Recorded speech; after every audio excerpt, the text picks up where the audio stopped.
So we're the old couple in the group. We have been together a long time. And one of the things that never ceases to amaze me is how we can have shared experiences and live through the same events, and sometimes we come out with completely different memories. And you look at the other person and you think, were you even in the same place as I was? So I remember when I had just graduated from college.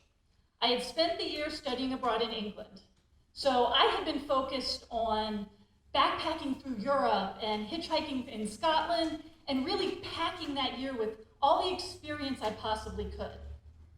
In the meantime, my friends back home were applying to graduate school and going on job interviews and getting their lives together.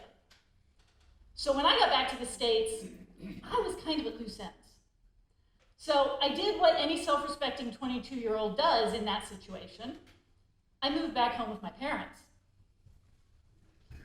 I just turned 21, and I was living in a 3-bedroom apartment with 3 other guys. As the last guy to move in, my bedroom consisted of sharing a closet with my best friend and sleeping on this old green and white hand-me-down, I think one of our parents purchased it in the 70s, couch. Needless to say, a 21-year-old dude who's sleeping on a couch and sharing a closet with his best friend, I didn't have a lot of dates. So like I said, this was a long time ago, and we didn't have cell phones or Facebook to really keep in touch the way kids do today. So I'd been away, and I'd lost touch with a lot of my friends. But I did have one friend that when I moved back, I knew I could call her up, and she'd be happy to hear from me. Her name was Heather. We got together back in the 3rd grade. I had moved to a new school, and I was the shy kid, and she was the first person to really make me feel welcome and give me a place to sit in the lunchroom. And we've been friends ever since. And sure enough, when I called her, we fell right back into that old friendship. And after a few minutes talking, by the end of the conversation, she asked me if I wanted to go to a party with her that weekend. I said sure. I met my friend Heather as we were planning the summer camp for kids who live with muscular dystrophy. And she told me that her friend Jen just came back from England after studying abroad. And they were going to be at a party, this card party on Saturday night, and thought it might be a good idea if I come and meet her. Now, at this point in time in my life, the idea of meeting a woman was exciting. So I said, yeah, I'll be there. And I hung up the phone. And then I remembered, I had promised my friends that we were going to play board games on Saturday night. My friends and I were really big into board games, the board game industry, and pretty much anything else that involves geek culture. As I look back on it now, I don't think it was the couch was the reason I didn't have any dates. Nobody in that apartment had any dates. So the first thing I remember when we got to the party is that it was really crowded. There were a lot of people, and they were all crammed into the living room of a pretty small apartment. They had set up some tables in the middle of the room and had chairs around them for this card game. Heather introduced me the way you always get introduced at parties like this. It was, hey everybody, this is Jen. Jen, that's everybody. But I figured, I'll get to know people's names as the evening goes on. So I found a seat at the table and I sat down and asked to be dealt in. And they told me the game was a game called The Great Tahimi. Now, I'd never heard of this game before, and to this day, I have no idea what a tahimi is. I don't know why you'd want to be a brave one, but I'm pretty competitive. So what I did know is I was going to figure out how to play this game. So when I sat down, I was really focused on figuring out how to play and doing well. Now, after a couple of hands, what I noticed is the guy next to me seemed to really have a good grasp on how things worked. And I kind of leaned over and he gave me some hints and tips on how to play better. And it worked out really well because he sat next to me most of the evening, and I had to give him credit because it was really because of his help that I did pretty well, and I was proud of how I wound up and how I played that night. Saturday night had arrived, and I'd already decided I was going to go to the card party. But I'm a feeler at heart, and I hate to let people down. So I thought, well, I'll just play a quick board game with my friends, then I'll go over. Well, the game they picked is a game that takes 3 hours to complete. 20 minutes into the game, I had lost, intentionally. graduated with a great place, and I didn't want to stay around for 3 hours. I was going to head out to this card party, and I catch to see them all in the morning. I arrived at the party, and there were a bunch of smaller card tables all pushed together to make this bigger table. And I met up with my friend Heather, and she introduced me to Jen. And I was immediately attracted to Jen's amazing smile and her long, curly brown hair.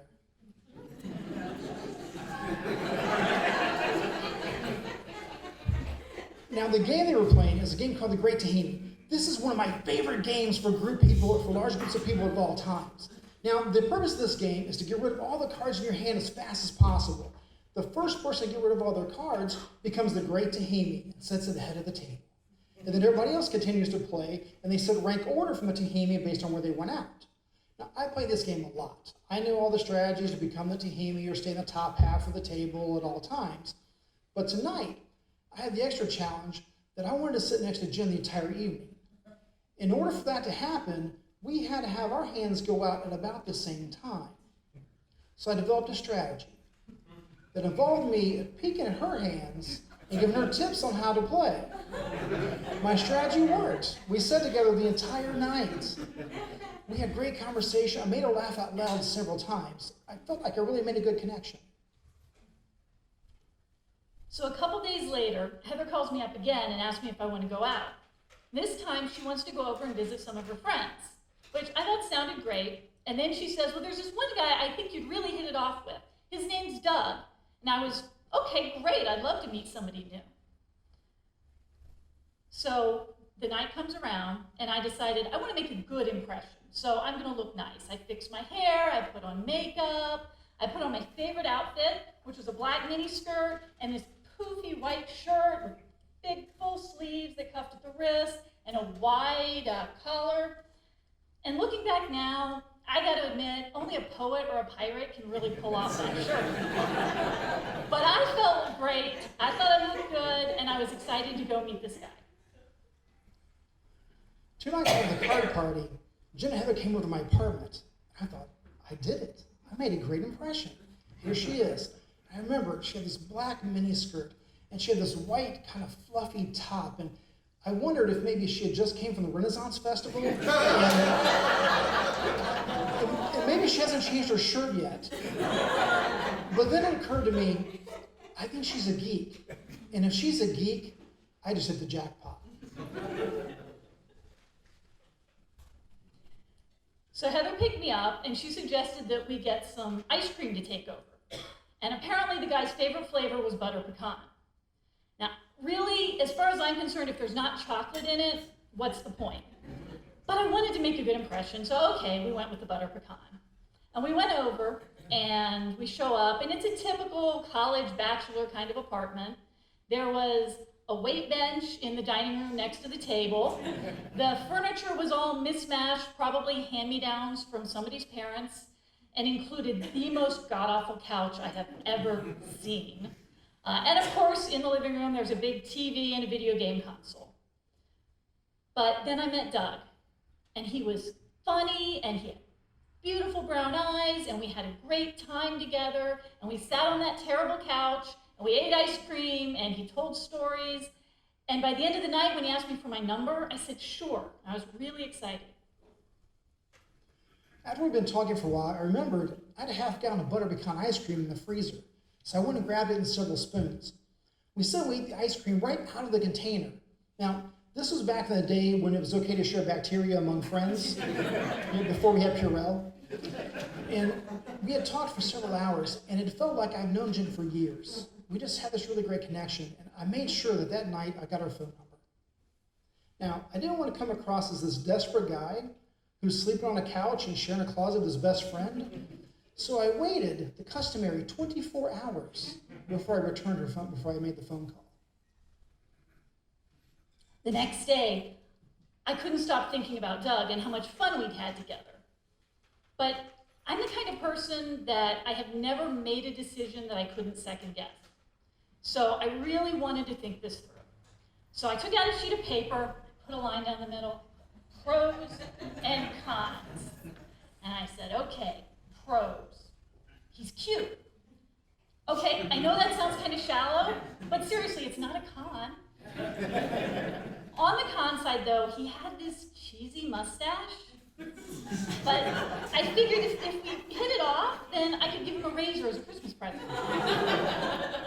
On the pro side again, he's tall. Now, tall, I have learned from my father, is very important because you need somebody to reach those high shelves. On the con side, his taste in ice cream is terrible. Butter pecan? Seriously? But on the pro side, he's really funny. And that's important to me because I tend to be a little too serious. Then again, he's sleeping on a couch and sharing a closet. But he's also in school, and he's obviously smart. So I figured that's probably short term.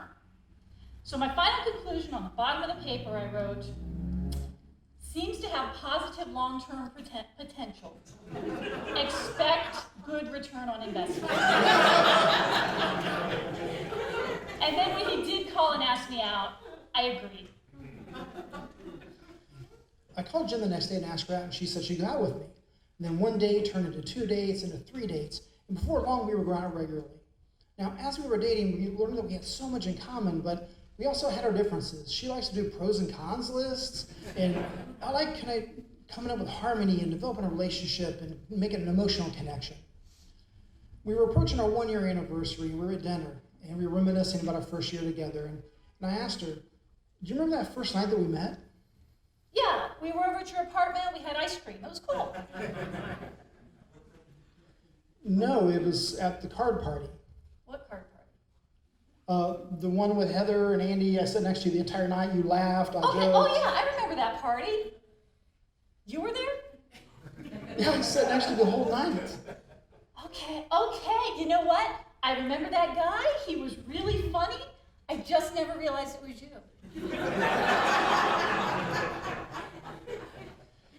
So what you're saying is I've grossly overestimated my ability to charm somebody. And that's how Jen and I met 27 years ago. And we're still together.